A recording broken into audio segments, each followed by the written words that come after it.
Russian military intelligence or other elements of the Russian government, how did they do this stuff in American social media without us knowing at the time that that's who it was, without Americans being able to see bluntly that this was a foreign influence operation?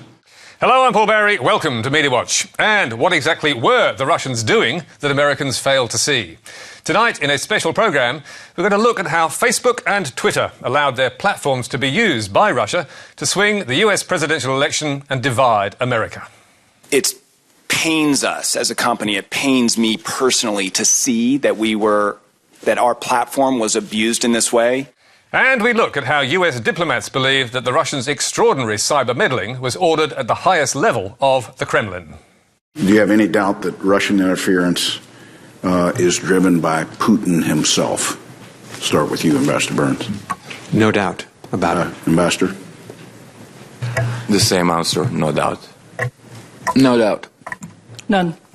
So, what exactly was this interference? Well, first and foremost, the Russians are spreading dirt on Hillary Clinton using stolen Democratic Party emails, which Russian intelligence offered to the Trump campaign in 2016. Alleged collusion between the Russians and Trump is now the focus of Special Counsel Robert Mueller, who recently laid money laundering charges against Trump's former campaign manager Paul Manafort and his deputy Rick Gates. Also charged is ex-Trump advisor George Papadopoulos, who has pleaded guilty to lying to the FBI about contact with the Russians regarding those emails. And his plea, according to Democrats on the House Intelligence Committee, already proves collusion. We now know, as a result of the guilty plea by Trump campaign foreign policy advisor George Papadopoulos, that the Russians approached the Trump campaign as early as April of 2016 to inform them that they were in possession of dirt on Hillary Clinton in the form of thousands of stolen emails. The uppermost levels of the Trump campaign were also informed that the Russians had dirt on Clinton and that it was offered to the campaign in what was described as part of the Putin government's effort to help Mr. Trump. What is clear is this: the Kremlin repeatedly told the campaign it had dirt on Clinton and offered to help it, and at least one top Trump official, the president's own son, accepted. But the stolen emails are just the beginning. The Russians were also involved in using dummy Facebook accounts and almost 37,000 Twitter bots to spread fake news like this during the 2016 campaign. FBI insider: Clinton emails linked to political pedophile sex ring. WikiLeaks confirms Hillary sold weapons to ISIS, then drops another bombshell. In the 2 months up to polling day, Russian Twitter accounts put out 1.4 million tweets that were viewed 288 million times. And this Twitter fake news blitz reached a peak on Election Day, when a barrage of tweets from Russian bots, disguised as American citizens or news organisations, piled into Clinton and spread rumours of election fraud to millions of would-be voters. But the Russians did not just use Twitter and fake news websites. Facebook, where 45% of Americans now get their news, provided an even more powerful weapon to attack the US democratic process.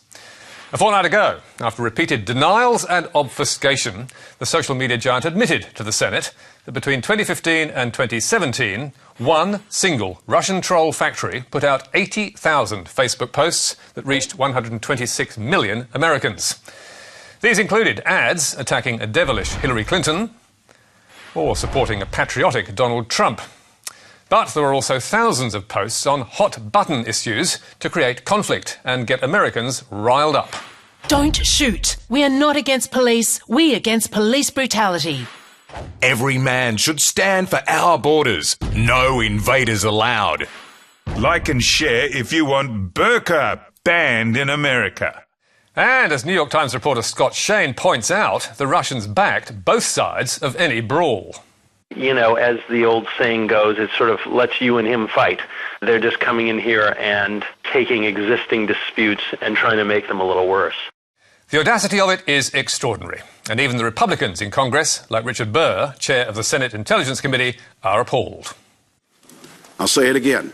Agents of a hostile foreign power reached into the United States using our own social media platforms and conducted an information operation intended to divide our society. The single Russian operation identified by Facebook was the Internet Research Agency in St. Petersburg, employing some 300 people. This huge troll factory was also behind many of the Russian Twitter bots and fake accounts.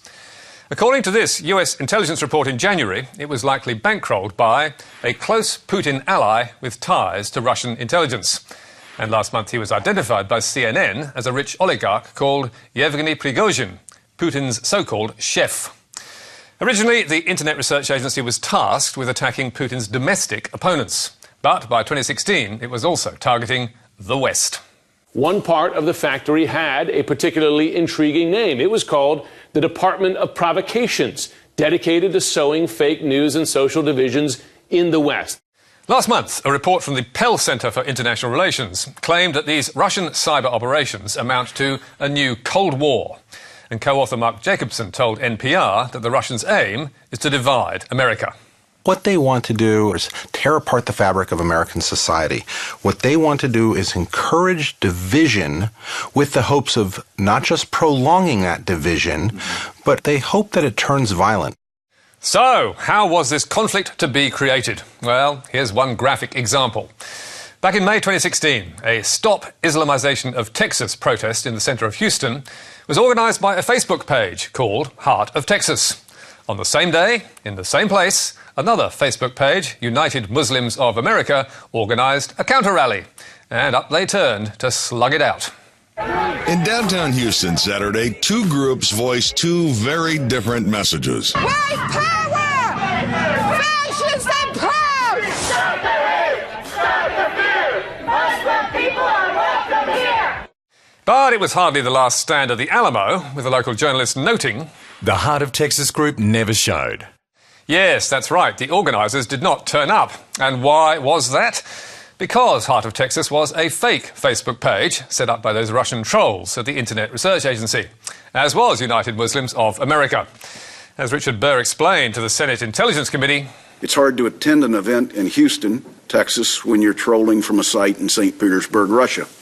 Establishing these two competing groups, paying for the ads, and causing this disruptive event in Houston cost Russia about $200.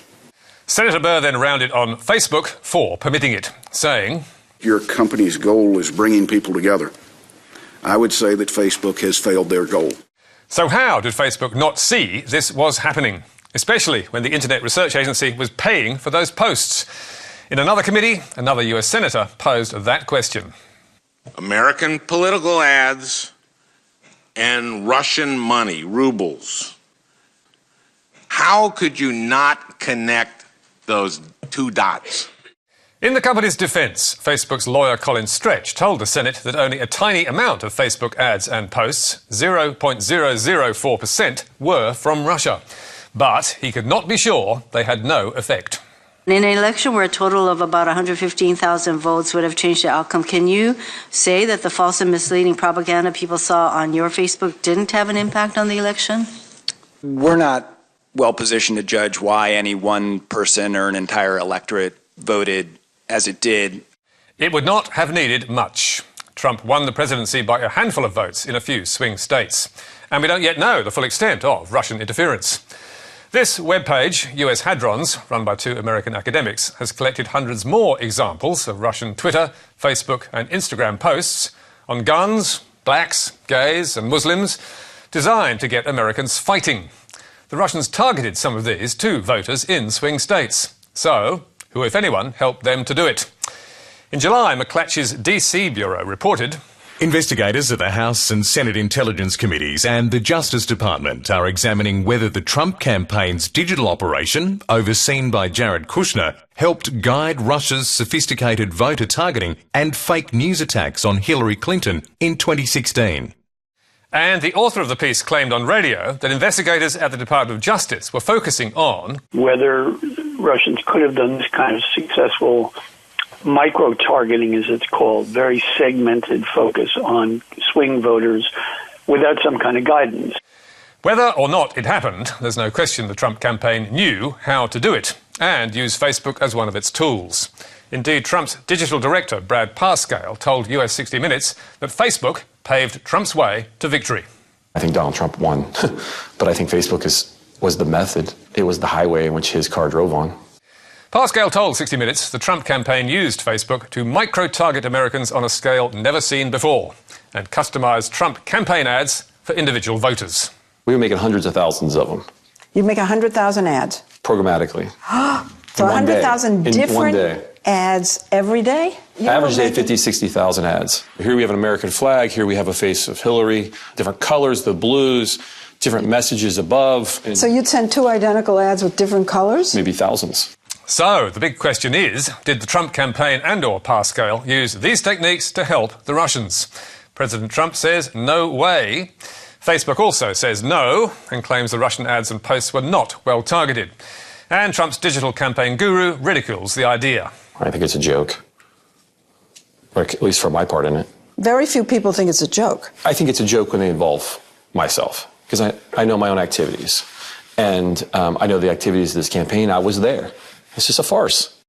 But what the Trump campaign did to target American voters, the Russians could perhaps do next time around. So, how to stop them and where to start? Professor Hani Farid designed software the social media giants use to block child pornography, and he's sure they could do more. They could have had more transparency in reporting on who's buying the ads. They could have changed the business model on how they promote articles, not just who's clicking on those most, but what is more reliable. They could have humans in the loop reviewing the purchases. So they absolutely could have done more. But part of the business model is to fully automate all these things so that they could work at the scale of billions and billions of people. So it's in many ways baked into the system that they created. And this anonymity, or the ability to conceal, is baked into Twitter even more than Facebook. Twitter itself admits that 1 in 20 of its 319 million active accounts are bots or fakes, behind which the Russians or others can easily hide. And its critics claim the proportion may be as high as 1 in 5. Yet there's no attempt to unmask them. The bots, the disinformation operators, foreign spy agencies often have the same level of privacy protection as a 15-year-old tweeting from her sofa at home under their real name. And you're saying nothing much can be done about that? I say we have to start distinguishing between abusers, between bots, and between real people. And we have to do this in a more thorough way. And we shouldn't allow a foreign intelligence agency to edit the news and really edit history in the United States. Facebook is promising to try harder, having just announced yet another record quarterly profit of $6.1 billion. Founder Mark Zuckerberg is promising to put the community ahead of the company's earnings and employ 10,000 more people to root out Russian and other fake accounts and fake news. There will always be bad actors in the world, and we can't prevent all governments from all interference. But we can make it harder. We can make it much harder. And that's what we're going to focus on doing. But to see how little progress it has made so far, despite many similar promises, look no further than the latest US mass shooting and a notorious site called Your Newswire, which last week published this claim about the gunman, Devin Kelly. Texas church shooter was Antifa member who vowed to start civil war. That is fake news from a notorious fake news site. Yet it's been widely shared on Facebook, including by a group called The Deplorables, which has over 458,000 members. It's also been spread by Your Newswire's own verified Facebook account, where you can still see it, without any Facebook flag to suggest the story or its authors cannot be trusted. And this is not just any fake news site. Back in January, London's Sunday Times told the world, YourNewsWire.com has now been blacklisted by a number of fact-checking bodies, including the European Union's East Stratcom Task Force, a Brussels unit that debunks Russian propaganda. It criticised the site for publishing fake media stories that support Russia's policies. Remarkable, eh?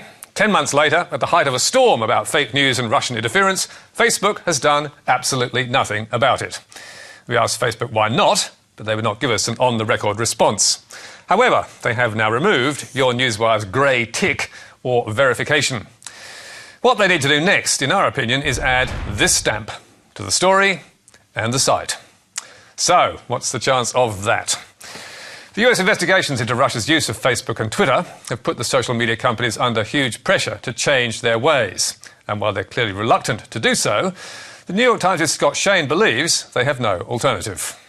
If Facebook eliminates accounts, they're going to be hurting their revenue. And I think it's only because this has become such a public issue, such an issue with Congress, that Facebook now feels like to preserve their brand, to keep from being sort of permanently labeled in people's minds as a kind of instrument of deception and fakery. They're going to have to do something about this.